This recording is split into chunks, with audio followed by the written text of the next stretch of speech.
Hey, what's up, world, and welcome to episode 103 of the Take One podcast. I am August C. Jones, and I took a little break, but I am back, and we have a few things to talk about today, man. We have a new Spider-Man trailer to get into, as well as talking about Aquaman and the box office and what it did, and just the big accomplishment of it. And then I'm going to add on some movie reviews to this podcast, and so let's go ahead and get right into it.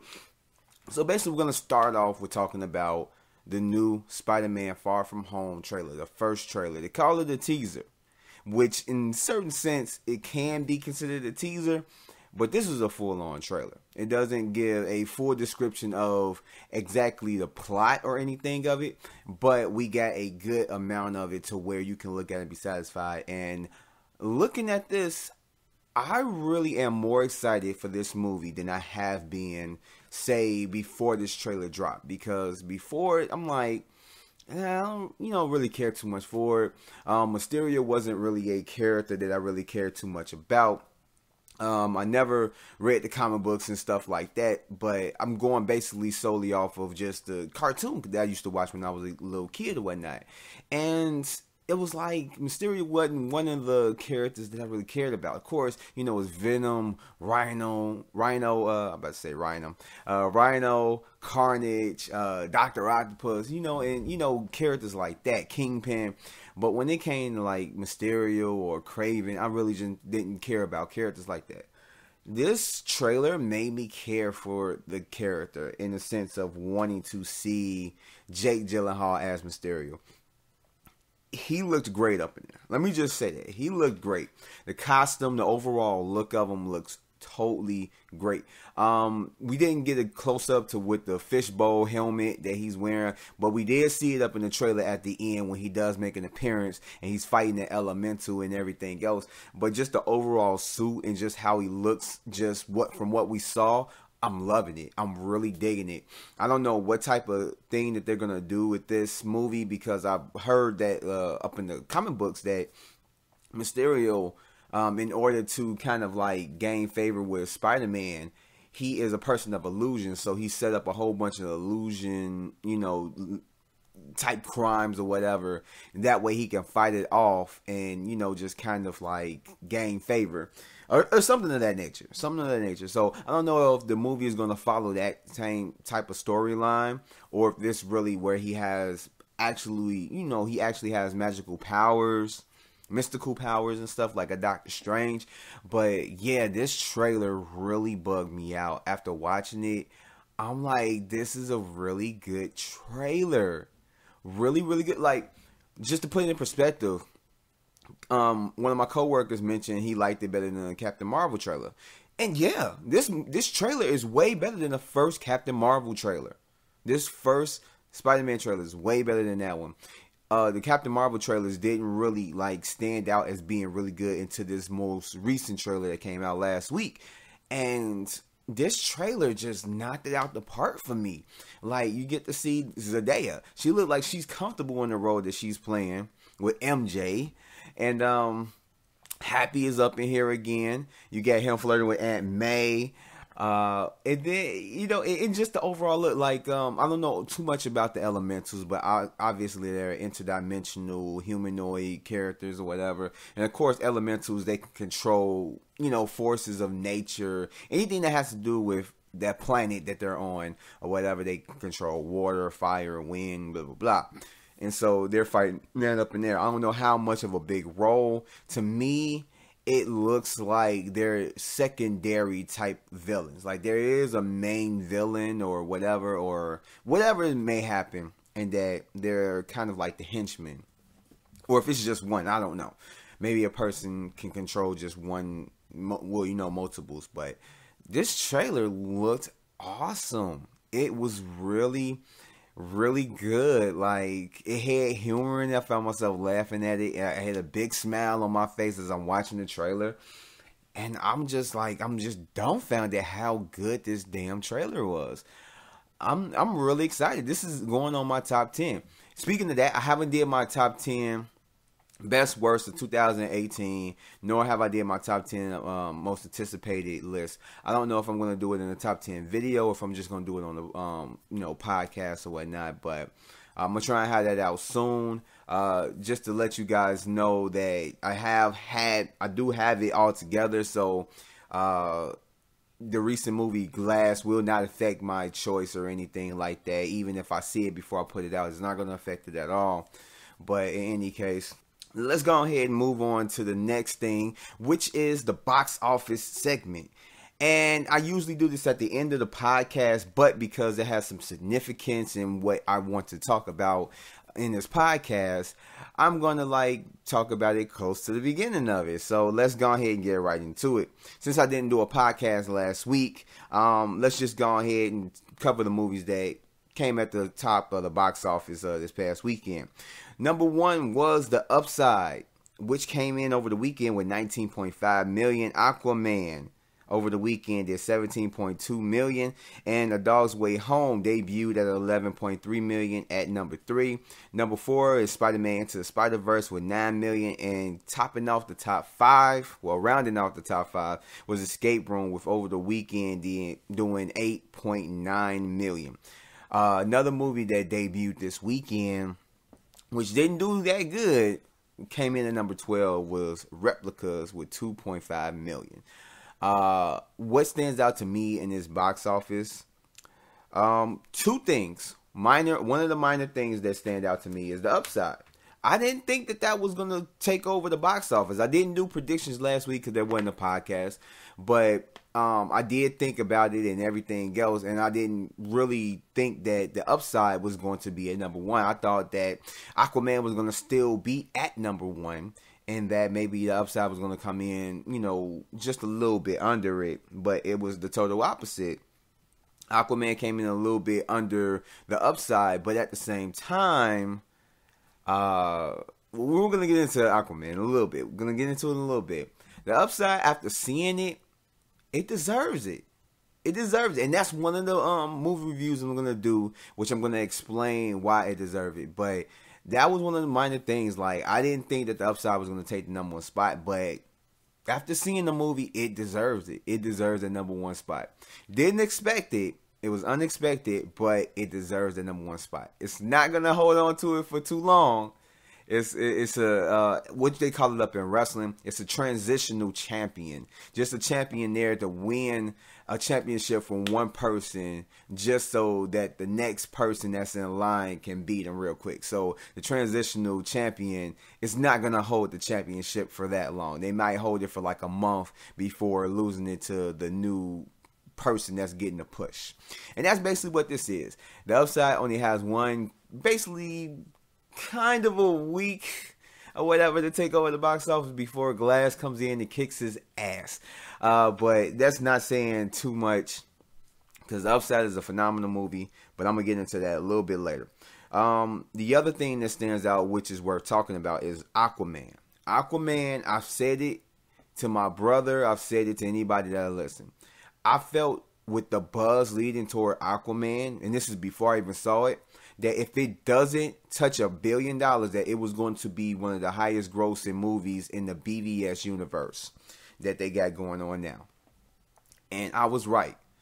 This movie went in with a crazy amount of buzz. And one of the things that I said to my brother when we had a conversation, I think one of the main things that was playing a major part in why it was so successful was that not only was it a good movie, not only was it a really good movie, it wasn't great, it wasn't a masterpiece, it has its flaws. You can watch the movie and probably point out a whole bunch of crazy flaws that's not nitpicks, but it was in a position to where it can sink or swim. No, actually, yeah, pun intended, where it can sink or swim, pun intended, where it's like the movies before, the only good movie that came out of the BVS universe that fans and critics and everybody agreed that was good was Wonder Woman. Everything else was divisive, whether it was mostly hated and kind of liked, or it was mostly liked but kind of hated, just whatever. A lot of the other movies were split, and basically this was in a good position to where if it succeeded, if it was just a good movie, which it was, I know a lot of people were probably like, it was a phenomenal movie, outstanding, that it will make numbers, because a lot of us, myself included, and even like say, the fanboys of DC, that, not the ones that just die hard like everything DC put out, but ones that recognizes how bad, or not good the other movies were, and like they're clamoring toward, maybe having a good DC film.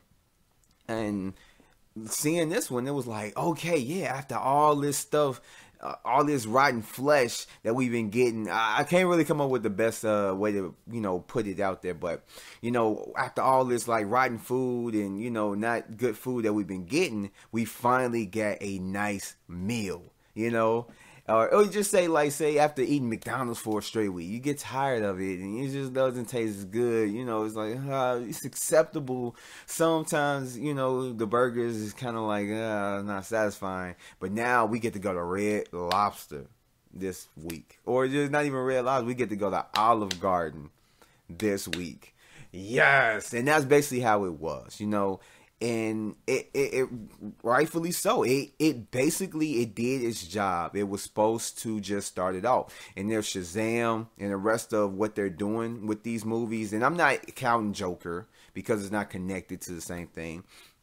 But if the other movies like Shazam, Wonder Woman, if they do Birds of Prey, if those movies are as good as this one or better or as fun, then they're on the right track. It seemed like they got their head on straight, and I'm gonna still call it the wall of the wall of DC until everything gets straightened out. But basically, yeah, I'm looking forward to Shazam. I love the trailer at Comic-Con and everything that they've put out since from it, and I simply can't wait.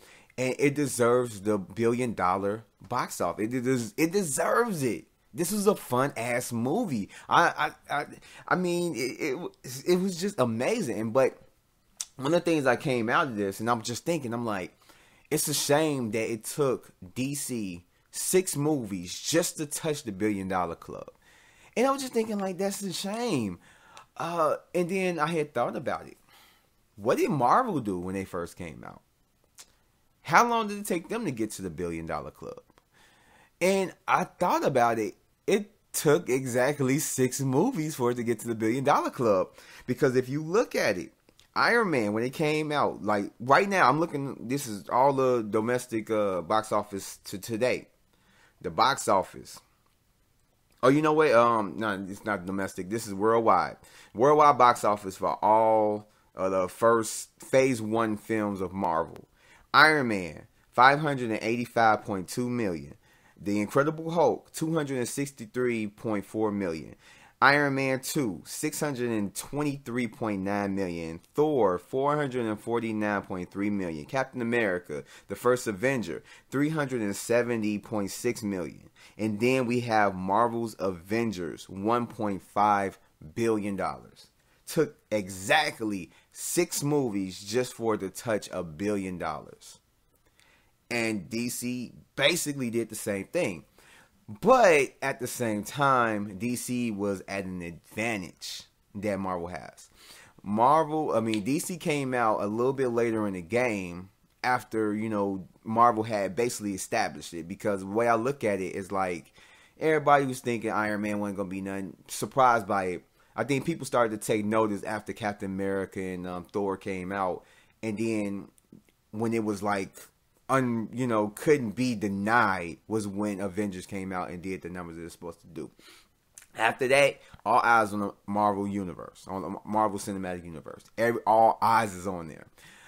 When it comes down to it, yeah, like DC was at a better advantage if they would have executed the movies that they needed to execute right. They could have made way more money.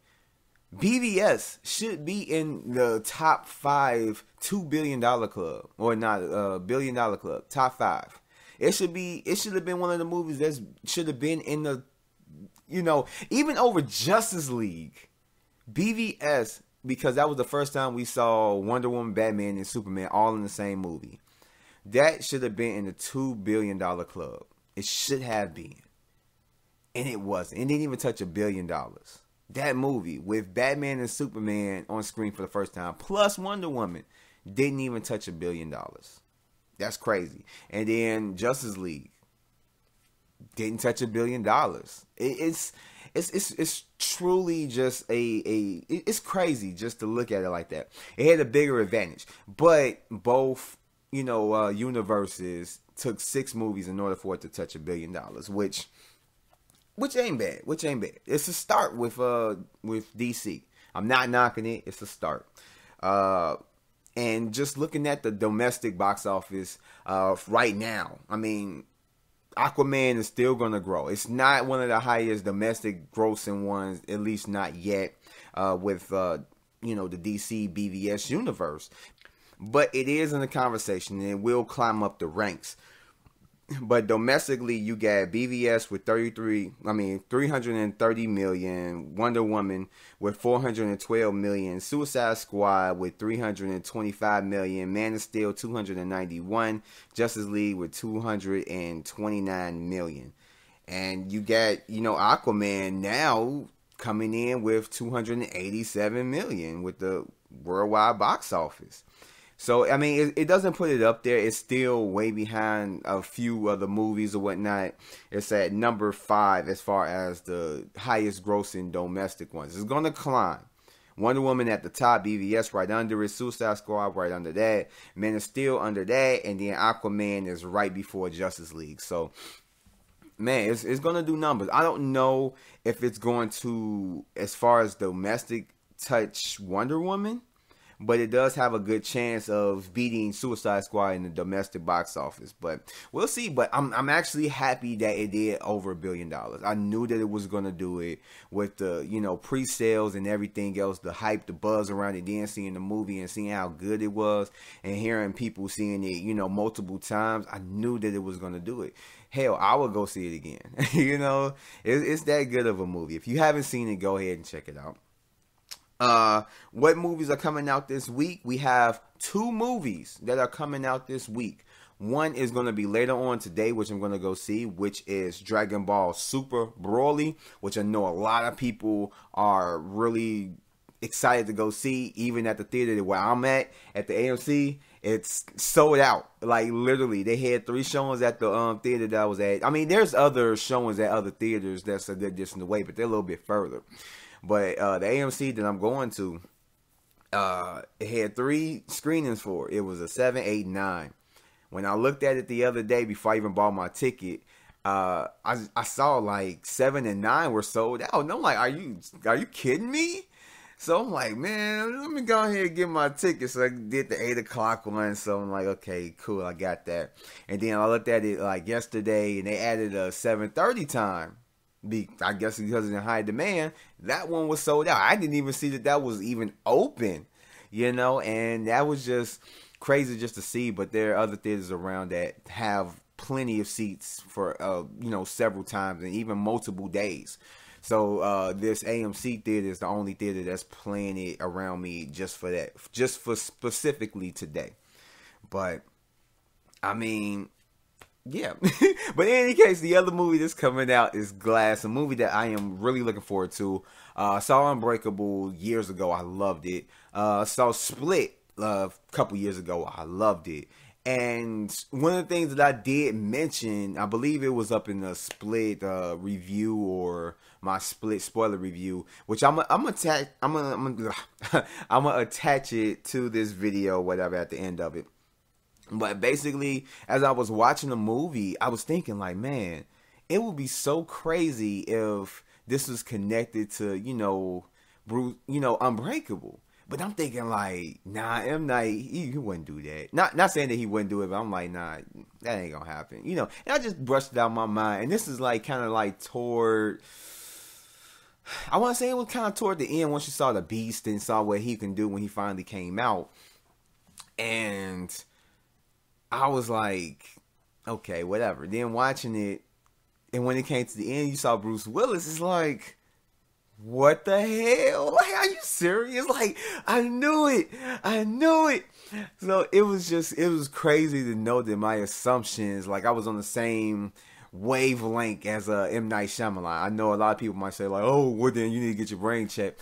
But still at the same sense, that was like one of the things that was really noticeable during my experience of Split. But in any case, this is another movie I'm looking forward to. Actually, both of them I'm going to go see.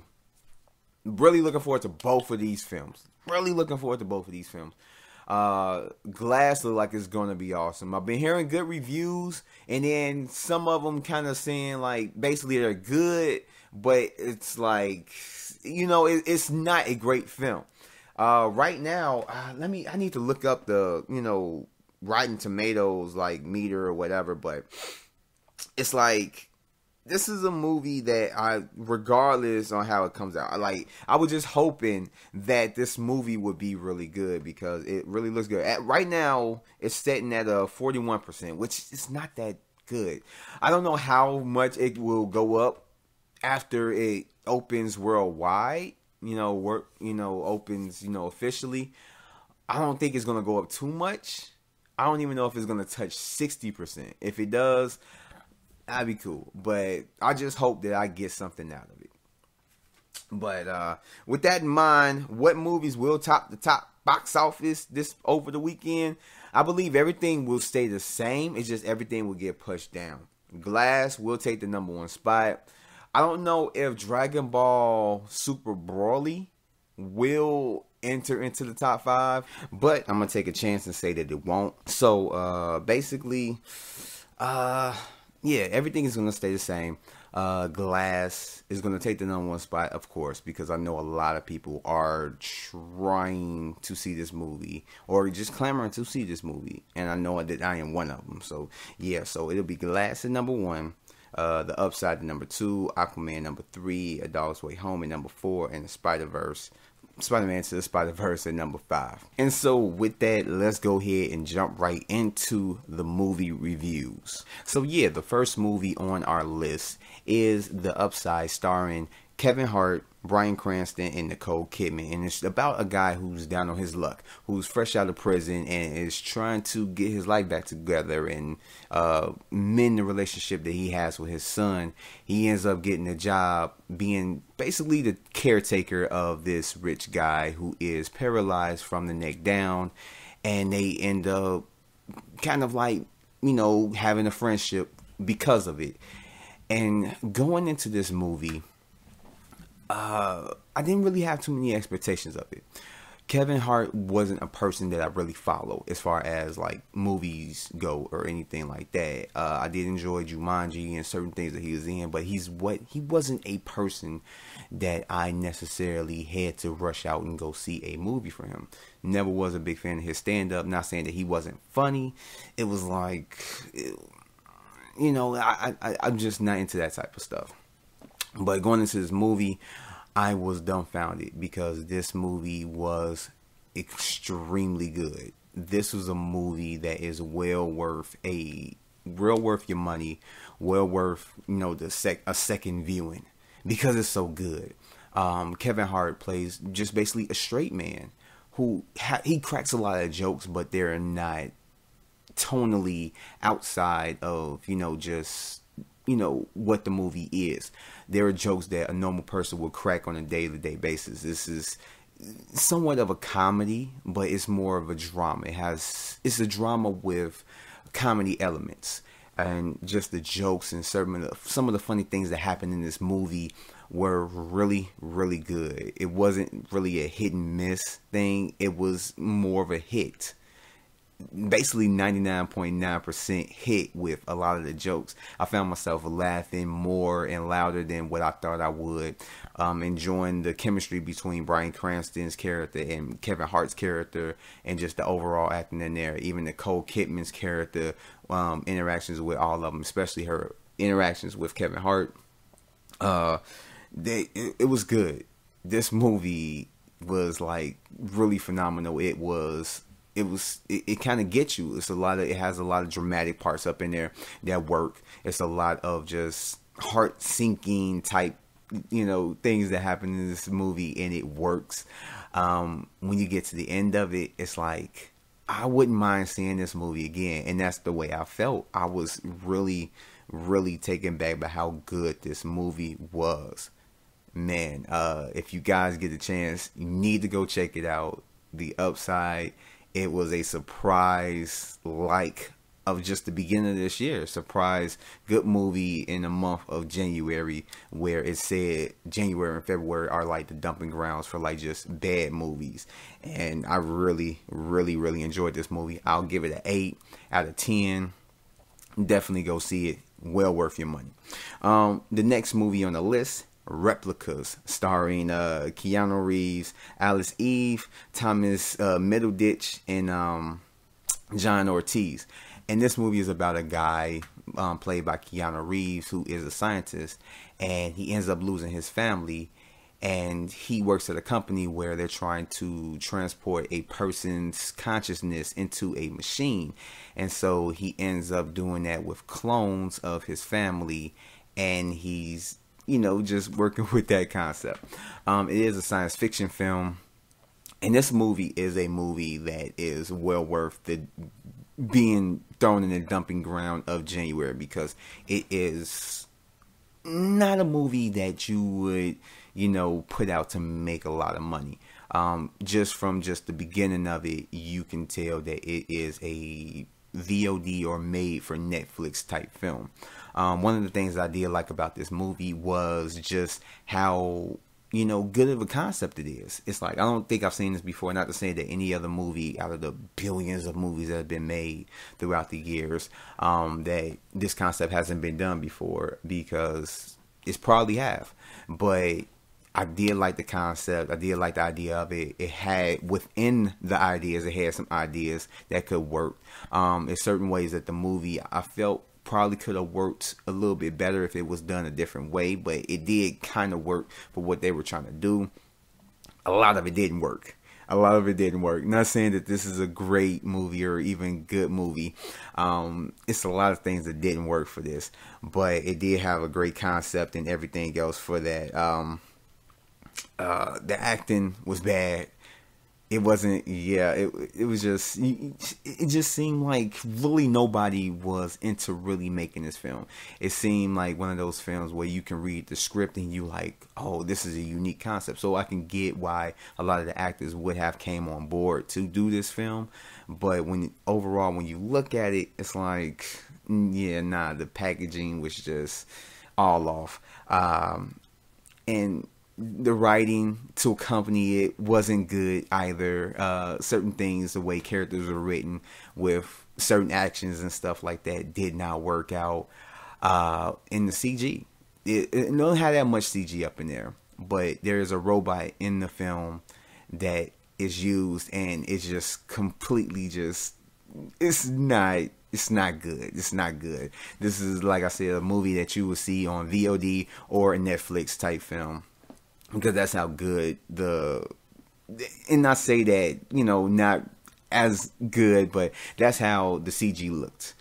But overall, it was a decent movie. I came out not hating it. Thought it was decent, good enough for, people to maybe check out. If you like, VOD straight to, DVD or whatever type films, or Netflix type films that don't really have a huge budget and don't really try to go too hard on like the CG and making it look good and dumping the money on it, and you like them B type movies, this is a movie that you will like, think that worth checking out for as long as it's going to be up in theater, because it probably won't be in theaters too long, but it is worth checking out.